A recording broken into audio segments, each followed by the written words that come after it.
មនុ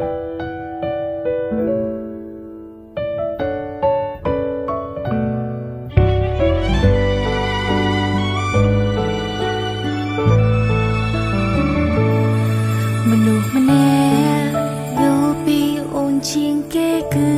បងមនុស្សម្នាក់កុំដោអូនខូចចិត្តក៏ជាបងព្យាយាមគ្រប់បែបយ៉ាងដើម្បីបាននៅក្បែរអូនទំហំបេះដូងស្ងួនពេញដោយការស្រឡាញ់សន្សើរ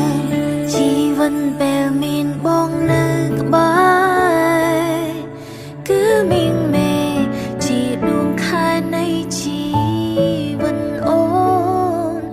ឧបសគ្គធំប៉ុណ្ណាបងក៏សោកកាន់ដៃស្ងួនមានបងនៅក្បែរខ្លួនសែនកក់ក្ដៅបងជា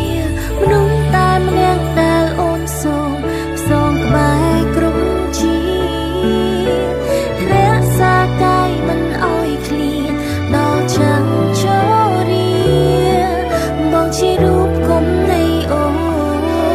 ជីវិតមិនអាចខ្វះគ្នាទួងអាចបងវិលពេលវេលាម្ដងទៀតនៅតែជាបង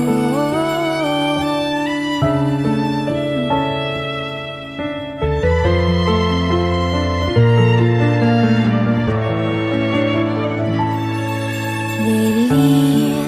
កន្លងអូនយកកាន់តែច្បាស់ថាពេលនេះអ្នកណាស្រឡាញ់អូនប្រកបបងមិនខ្វល់ពីខ្លួន